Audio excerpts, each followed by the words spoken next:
Good morning, true crime friends. How y'all doing? Listen, I saw this case the other day and I was like, oh, wait. I have to drop everything and talk about this case because I feel like I relate to it in my bones, in my spirit. Today, we are going to talk about the disappearance of none other than Miss Jasmine Pace. But you know what you need to do first. Please like this video. Some of y'all have not been liking the videos.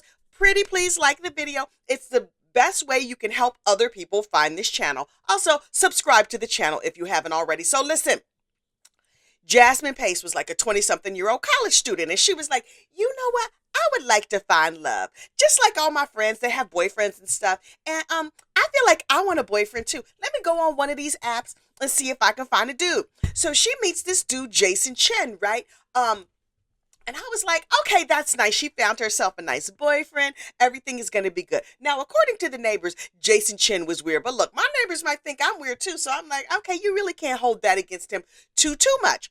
And so a couple days before Thanksgiving, she sends a text message to her parents like, oh, yeah, I'm not coming home for Thanksgiving. Now, listen, I would have sent out a search party as soon as I got that message because you're not coming to my house for Thanksgiving and I'm your mama. I done cooked the good turkey and everything. Nope, we got all the sides. Nope. But anyway, her parents were like, this does not really seem like something she would do, but she's 22 years old. We're going to give her space and let her do her thing. A couple days go by and they still have not heard from Jasmine. And her parents are like, no. Let's look through all these text messages and see exactly what she said. And they're like, wait, what have we here? It looks like a couple of days ago, Jasmine dropped a pin of where she was located and nobody has seen her or heard from her since she dropped this pin. Baby, listen, the mama got her husband. Katrina, the mama, was like, Travis, come on, that's the daddy. Come on, let's go on over here and follow wherever this pin drop is. They didn't know where they were going. They just drove over to this apartment and they were like, excuse me, neighbors. Hey, have you seen my daughter? She looks like this.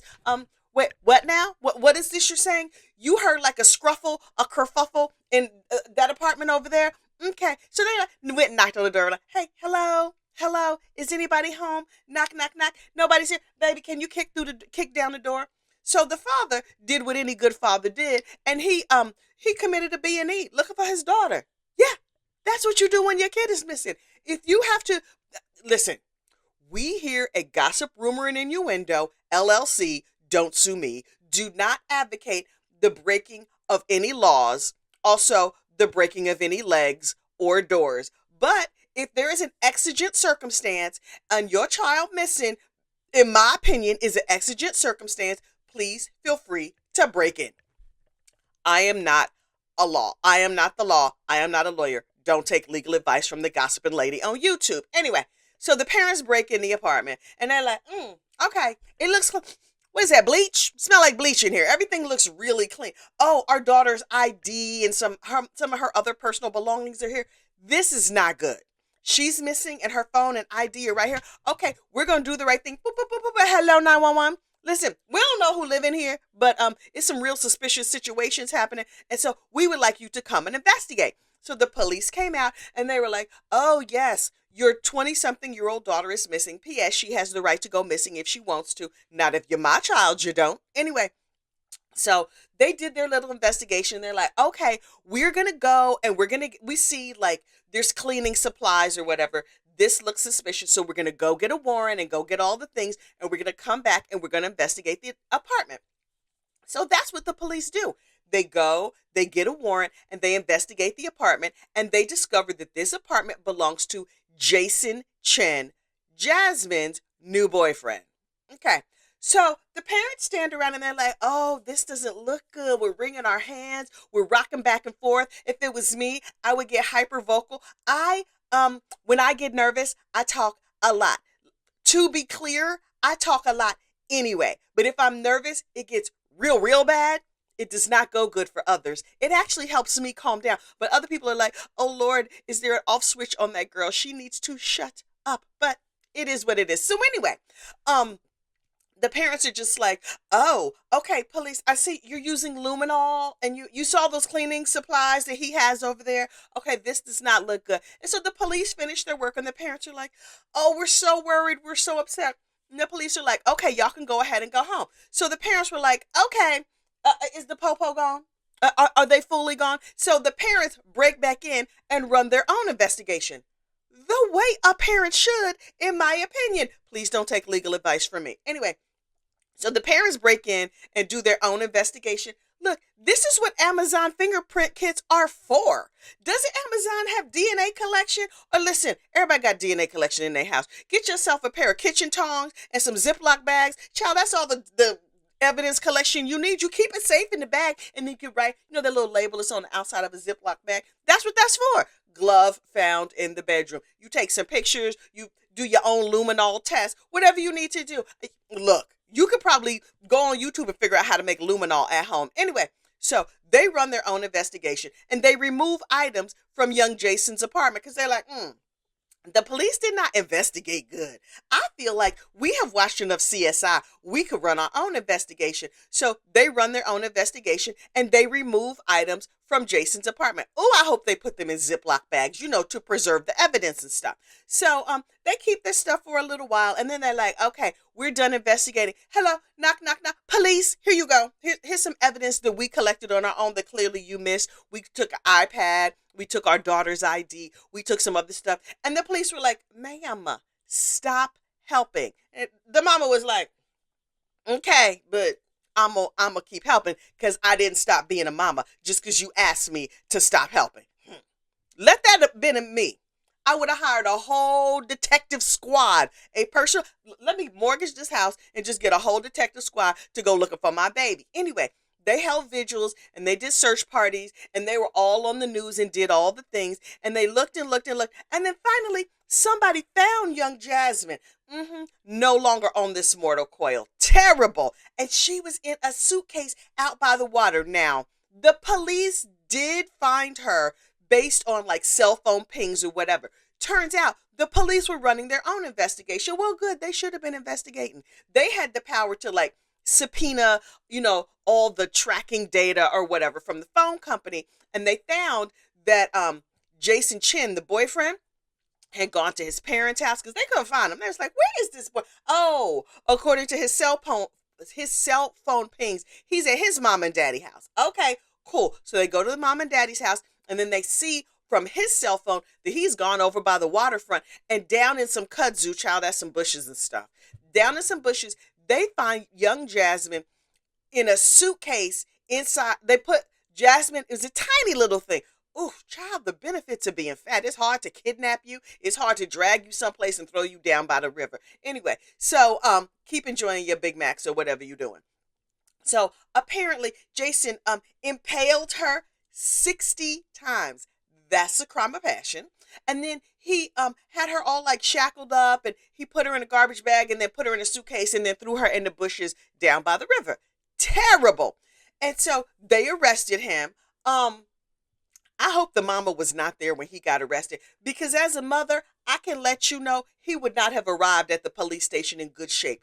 I'm not saying that I would harm a suspect in the disappearance of my daughter, but between me and you, I would absolutely harm the suspect in the disappearance of my child. It's not gonna go good. You might end up with 2 police cases if I got my hands on him. Please do not take legal advice from me.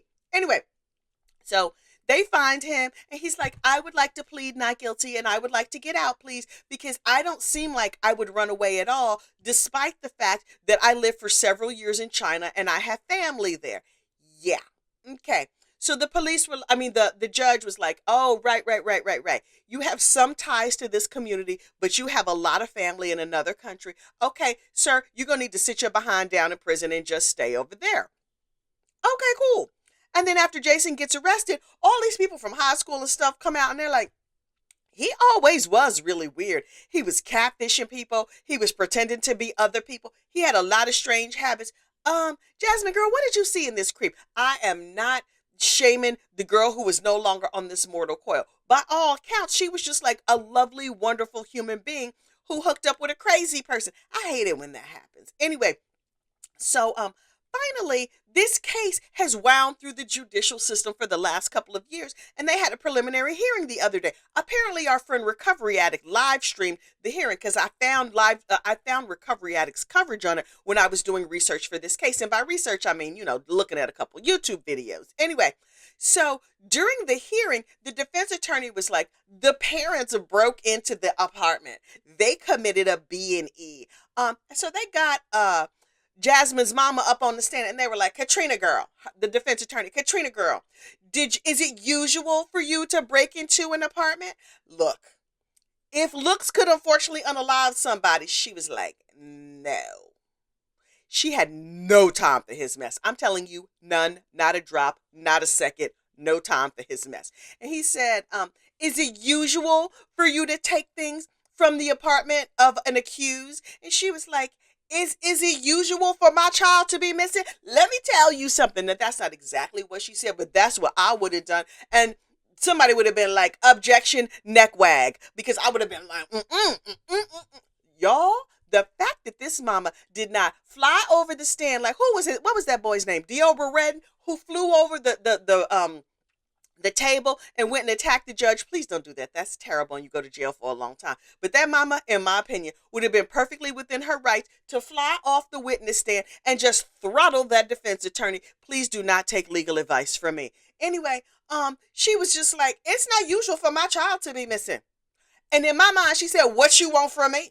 You lucky I'm not down there beating you to death with my purse. But anyway, so they asked her questions, and the defense attorney tried to make it sound like these parents broke into this apartment and planted evidence. Oh, really? They planted their daughter's blood all over the place. They planted them cleaning fluids. They planted all that incriminating evidence that was found in that apartment. I bet you they didn't. You know what they would rather have instead of ID and a phone and all and whatever else they took out, the iPad? They would rather have their child, sir. You are out of your mind.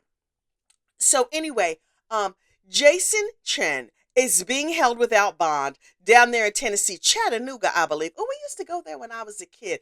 Isn't there a Chattanooga Choo Choo song? Anyway, y'all, you know I get distracted easily. So I'm going to be keeping an eye out for this case, this state of Tennessee versus Jason Chen. In my opinion, he's guilty. I have not heard all the evidence. I do not have enough evidence to make a definitive decision about this case. Also, I am not on the jury. I am not required to be impartial. This is all just my opinion. If you over here looking for like fair and balanced coverage, you're at the wrong place. This channel is called Gossip, Rumor, and Innuendo, and that is what I bring you. It should also be called Kathy's Big Mouth Opinions, because you're going to get a whole heap and helping of that too. Justice for Jasmine Pace. Throw that Jason Chen boy all the way up under the jail. People say he was always weird. He was always using other people's pictures and catfishing and doing weird things.